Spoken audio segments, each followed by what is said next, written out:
In one of my earlier videos describing the instrument, I had a lot of comments asking whether the two instruments, the Greek Kemenche and the Turkish Kemenche, are the same.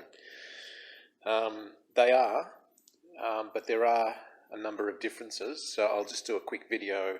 I thought I'll do a quick video just to explain some of the differences, and at the end I'll play a video so you can hear the two instruments. The main difference between the two instruments is the depth. So the Turkish instrument, it's only about 20 mils, and it appears to be fairly flat. It does go down less deep here than here, but not much. So there's only about 20 to 25 mil here, and here it's about probably 20 or to 22. The Greek instrument is a lot deeper, so it's about 55 mils deep here, comes down to about 35 to 40 here, say 40 to 45. They generally all do come down like that. That is the main difference of the instrument, and that makes the most difference in terms of the sound they produce. The other notable differences are the absence of sound holes. So the Greek instrument has two sound holes on the side, about here towards the top and the bottom, on the other side as well, and there's a sound hole here and here, just close to them. The Turkish instruments don't have those holes either there or there. So the only sound holes the Turkish instrument has are the ones around where the bridge sits. So it's only about 50 mils, and it's straight. They're straight, both of them straight. So, and it's fairly narrow in terms of here as well. Whereas the Greek instrument, the distance there is about 50 mils. Here it's about 110. So it's a lot longer, and they do have a curve similar to a violin. And there is a bigger difference. It's wider here, not much, but it is wider. So the bridge is a little bit wider as well, which makes the strings sit a little bit wider. But that can vary from instrument to instrument. But the Turkish lyra, and this one, by the way, I purchased off eBay, so I don't know. They're very similar to what you generally get in Turkey from what I see. I was just curious to know what they sounded like and what they looked like. And their sound post, the bridge appears to be made of a medium density wood, whereas the Greek one is pine, which is a soft type of wood.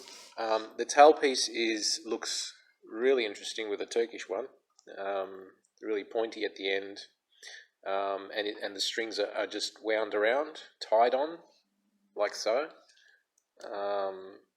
So it's an interesting design, whereas the Greek one is just a very basic one, and the strings get fed in from the top, and they come out just around the bottom there, and they continue on. In terms of the rest, this one, by the way, is one that I made. I just tied on with some string, although you can do it in the way that the Turkish one has, with some copper, and it's just wound around at the base with a pin. The Greek ones do have that as well, but I just prefer to do it with a string. Apart from that, the fingerboard, this one is quite thin, and it's actually so thin that you can touch the soundboard with it, although not so much here, and your fingers don't really come down much further. So it's not a huge problem, and it is indented, so it sort of sits. They sort of cut out a bit of the neck here, and it's glued into the neck of the instrument, whereas the Greek one, I just used some hardwood, a lot thicker, and you can barely touch.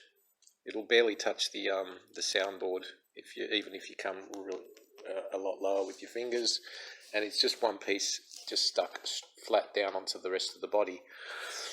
As for the peg box, again, an interesting design with the Turkish one.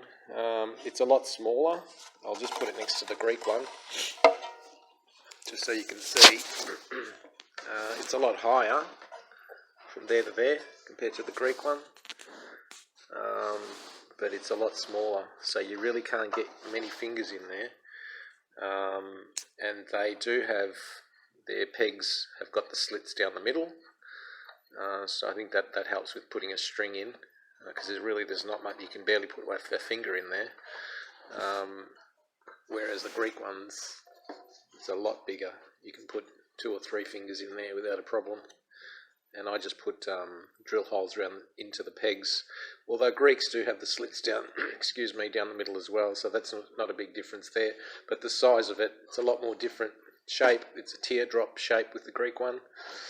This one is as well, but it's got that really interesting design, and it's a lot taller. The pegs are a lot longer with the Turkish one, but again, I've seen them with the Greek ones designed all different ways, so that's not a huge difference. The rest of the instrument, the strings are spaced the same, about 6 mils between strings. What else? They're fairly light. Both of these have been made from a single piece of wood. Don't know what type of wood they've used here. If I put them side by side, the Turkish one is a bit wider than the Greek one. Not much, but it is a little bit wider, but that's what they look like side by side. About the same length, these ones. So all the people asking if the instruments are the same, well, I think it's pretty obvious that they're very, very, very similar, and I'd say they are most definitely the same instrument, just made by different luthiers from 2 different countries. I'm guessing that back in 1922, when the exchange occurred, both instruments would have looked very, very similar, but because Greeks went to Greece, the Turks make them differently, basically, and the Greeks make it differently. So there's been evolution in the design of it. That's my theory. If anyone has a different theory, I'm happy to hear it. But I think they originally were the same instrument, and they're just being made differently. So that's my description of the 2 instruments.